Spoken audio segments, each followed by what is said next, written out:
Hi. Tuesday morning இன்னைக்கு பிரம்ம முகூர்த்த பூஜையோட 13வது நாள். இன்னைக்கு பார்த்தீங்கன்னா, என்னோட மார்னிங் 3:40க்கெல்லாம் வந்து ஸ்டார்ட் ஆயிடுச்சு. 3 நாளா வீட்ல விளக்கு வைக்காம இருந்ததுனால, காலையில கொஞ்சம் சீக்கிரமாவே வந்து ஹேப்பியாவே வந்து எந்திரிச்சுட்டேன். இன்னைக்கு செவ்வாய்க்கிழமை அப்படின்றதுனால தலைக்கெல்லாம் குளிச்சுட்டு, அதுக்கப்புறமா சாரி எல்லாம் கட்டிட்டு, வாசல்ல சின்னதா கோலம்லாம் போட்டு முடிச்சதுக்கு அப்புறமா, இன்னைக்கு பிரம்ம முகூர்த்த பூஜை பண்றதுக்கான வேலை எல்லாத்தையுமே வந்து ஹேப்பியா செய்ய ஸ்டார்ட் பண்ணிட்டேன். பூ ஆல்ரெடி வாங்கிட்டு வந்திருந்தோம். அத வச்சு தான் சாமி எல்லாத்துக்குமே வந்து பூவெல்லாம் வச்சேன்.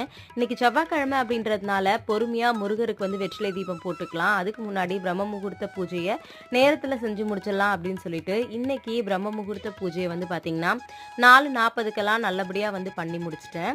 இன்னைக்கு நீங்க யாரெல்லாம் பிரம்ம முகூர்த்த பூஜை பண்ணியிருக்கீங்க அப்படின்றத மறக்காம சொல்லுங்க. என்னுடைய வேண்டுதல் சீக்கிரமா நிறைவேறணும் அப்படின்னு சொல்லி வேண்டிக்கிட்டதோட மட்டும் இல்லாம, எல்லாருடைய வேண்டுதலும் சீக்கிரமா நிறைவேறணும்னு சொல்லி எல்லாருக்காகவும் ப்ரே பண்ணியிருக்கேன்.